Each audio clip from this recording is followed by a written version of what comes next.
नमस्कार विद्यार्थी मित्रांनो, ओयासिसच्या ऑनलाईन प्लॅटफॉर्ममध्ये आपलं स्वागत आहे।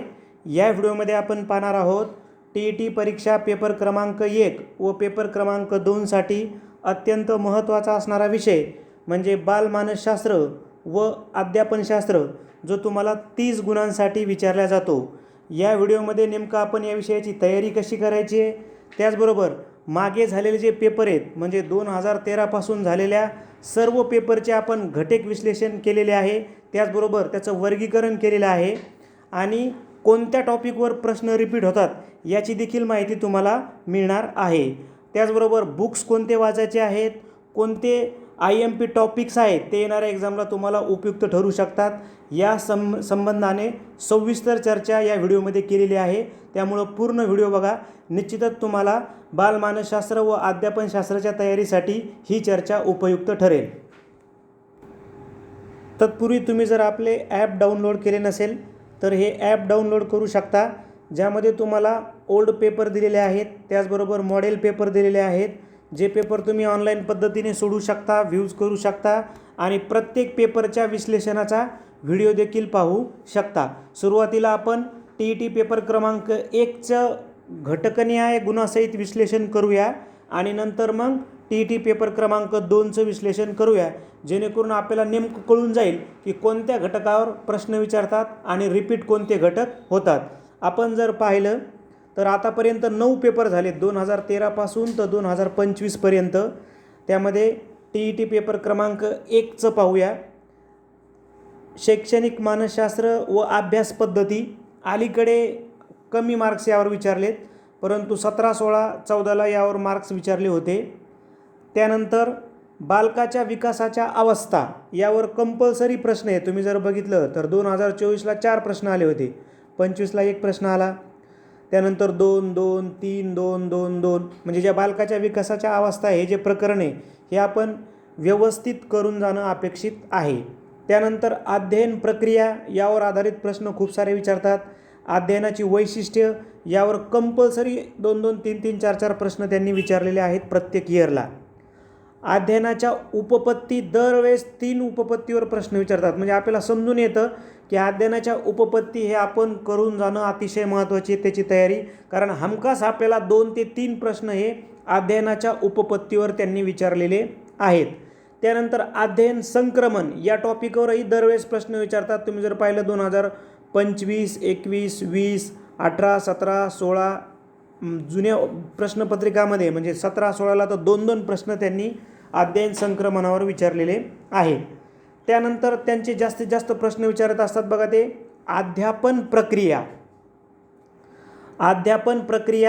अध्यापन पद्धती आणि अध्यापनाची वैशिष्ट्य यावर देखील 2-2, 3-3 प्रश्न विचारलेले आहेत। त्यानंतर अध्यापन प्रतिमाने दरवर्षी एक प्रश्न आहे, कंपल्सरी आहे अध्यापन प्रतिमानावर। मूल्यमापनावर अलीकडे मागच्या 2 वर्षात म्हणजे 2025ला आणि 2024ला मूल्यमापन या टॉपिकवर खूप सारे प्रश्न विचारलेत। या अगोदर 13, 14, 15ला विचारले होते, मात्र मूल्यमापनाला 3 प्रश्न विचारलेत मागील वर्षी आणि 2024ला 2 प्रश्न विचारलेले आहेत। संवेदना आणि अवबोध कंपल्सरी 1-1-2 प्रश्न असतो। अवधान अभिरुची यावर पण प्रश्न आहेत। प्रतिमा व कल्पना, स्मरण विस्मरण आणि धारणा यावर प्रश्न त्यांनी विचारलेले आहेत। शक्य जर झालं तर आपण ओल्ड PYQचे परत काही टॉपिकवर व्हिडिओ बनवूया स्वतंत्र, ज्याचा तुम्हाला सराव होईल। त्यानंतर प्रेरणा दरवर्षी प्रश्न विचारतात बघा। विचार प्रक्रियेवर प्रश्न आहे। मानसिक संघर्ष, व्यक्तिमत्व व समायोजन दरवर्षी 2-2 प्रश्न विचारतात व्यक्तिमत्व व समायोजन या टॉपिकवर। त्यानंतर संरक्षण यंत्रणा यावर दरवर्षी 1-1 वर्ष आहे। तुम्ही मागील 6 वर्ष जरी चेक केलं तर 1-1-1-1-1 संरक्षण यंत्रणावर त्यांनी आपल्याला प्रश्न विचारलेला आहे। त्यानंतर व्यक्तिभेद आणि बुद्धिमत्ता हा जो टॉपिक आहे यावर आपल्याला 2-2, 3-3 म्हणजे बुद्धिमत्ताची व्याख्या, बुद्धिमत्तेचे प्रकार आणि बुद्धिमत्तेच्या उपपत्ती, ठीक आहे, आणि बुद्धिमत्तेच्या संदर्भानं व्यक्तिभेद हा टॉपिक त्यांनी त्याच्यामध्ये इन्क्लूड केला आहे। आणि तुम्ही जर बघितला तर 3-3 दरवर्षी 3-2-2 2-3-3-3 असे त्यांनी आपल्याला प्रश्न विचारलेले आहेत. म्हणून बुद्धिमत्ता हा टॉपिक आपण करून जाणं, त्याची चांगली तयारी करून जाणं अपेक्षित आहे. परिस्थिती व अनुवंश यावर प्रश्न आहेत विचारले. मागील 2 वर्षे त्यांनी जरा कमी विचारले, मात्र या अगोदर त्यांनी टॉपिकला प्रश्न विचारलेले आहेत. अध्ययनार्थीच्या विशेष गरजा यावर पण प्रश्न ते आपल्याला विचारतात. अशा पद्धतीनं आपण एकदा जर हायलाईट पाहिलं तर आपल्याला असं लक्षात येतं की कोणती मानसशास्त्राचे प्रकरणं आहेत की ज्याचा जास्तीत जास्त आपण सराव करायचा आहे.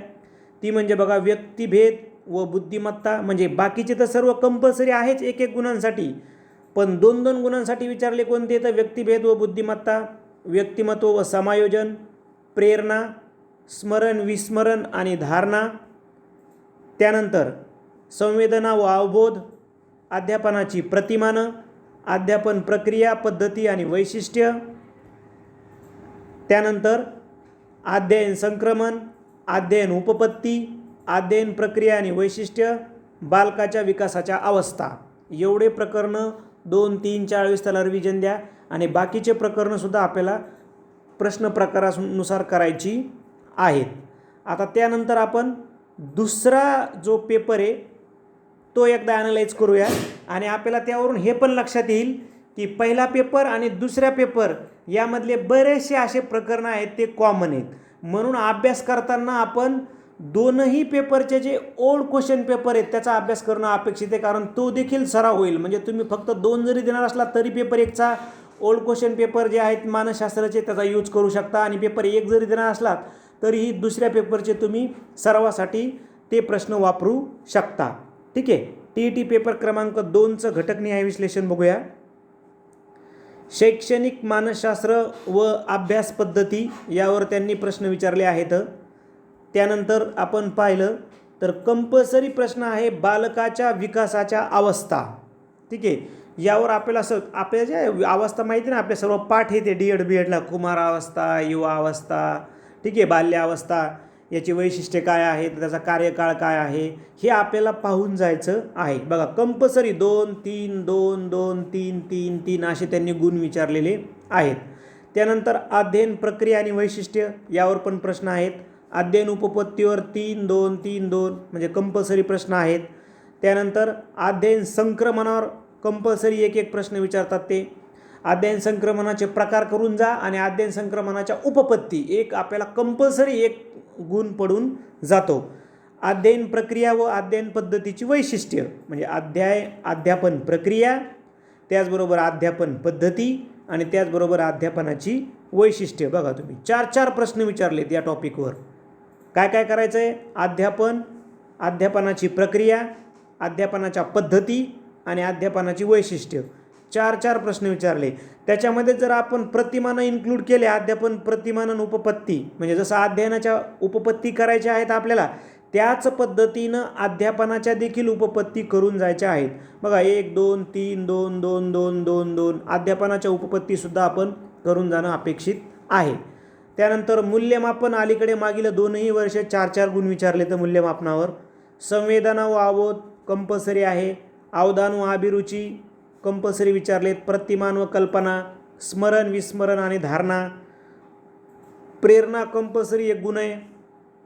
विचार प्रक्रिया मागील 2 वर्षी विचारल्या नाहीत, मात्र विचार प्रक्रियेवर मागचे जे काही 5-6 वर्षे प्रश्न विचारले त्यांनी कंपल्सरी 2-2 प्रश्न विचारलेले होते. व्यक्तिमत्व समायोजन कंपल्सरी आहे. संरक्षण यंत्रणा 1 गुण कंपल्सरी आहे.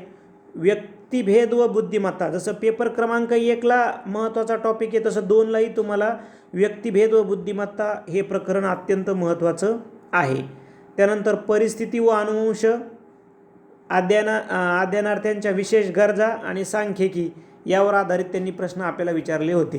म्हणजे आपण एकदा जर हायलाईट केले याच्यामधले प्रकरणं तर आपल्याला कोणकोणते व्यवस्थित प्रकरणं करायचे? अध्ययनार्थ्यांच्या विशेष गरजा, व्यक्तिभेद व बुद्धिमत्ता, व्यक्तिमत्व व समायोजन, प्रेरणा, त्यानंतर संवेदना व अवबोध, त्यानंतर बघा अध्यापन प्रक्रिया पद्धती व वैशिष्ट्य, अध्ययन उपपत्ती, बालकाच्या विकासाच्या अवस्था.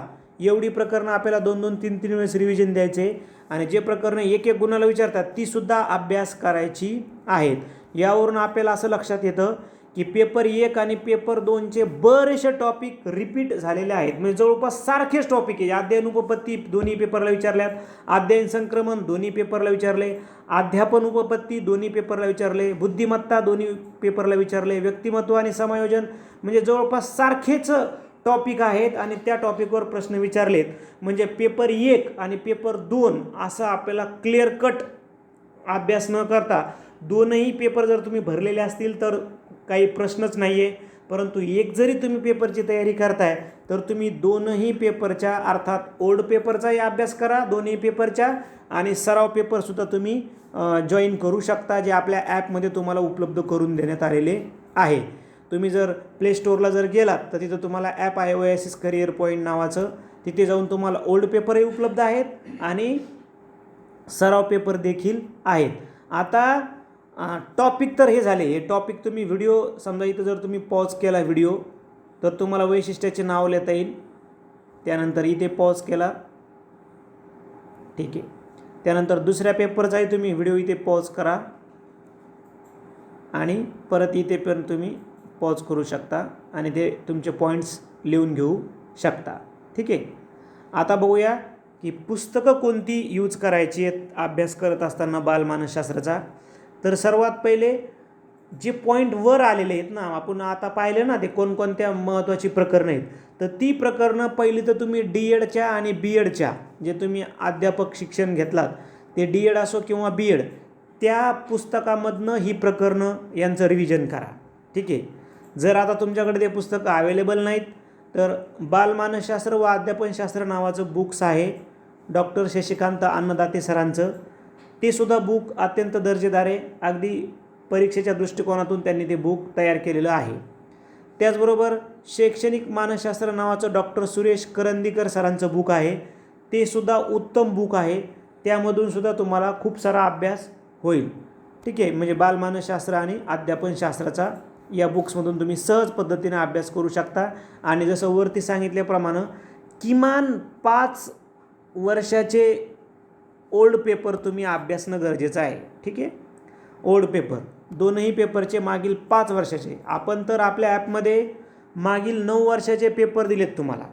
तुम्ही ते ऑनलाईन पद्धतीने सोडू पण शकता.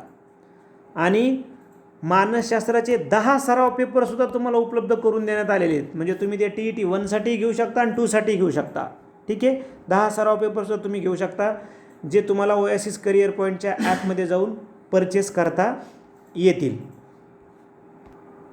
मला वाटतं वर आपण जी चर्चा केली आणि त्या पद्धतीनं जर तुम्ही हे मुद्दे ॲनालाइज केले किंवा या प्रकरणाची नावं लिहून घेऊन त्या पद्धतीनं शॉर्ट नोट्स बनवल्या किंवा त्यांना जर तुम्ही जास्तीत जास्त रिव्हिजन दिलं तर निश्चितपणे शैक्षणिक मानसशास्त्रामध्ये तुम्हाला 25+ मार्क्स येतील. कारण तुम्ही जर मागील ओल्ड पेपर जर बघितले तर बरेचसे प्रश्न सेम टॉपिकवरच विचारलेले आहेत. जे आपले मित्र आहेत त्यांना देखील हा व्हिडिओ पाठवा व आपले जे इतर सोशल मीडिया प्लॅटफॉर्म आहेत ते सुद्धा जॉईन करा. धन्यवाद.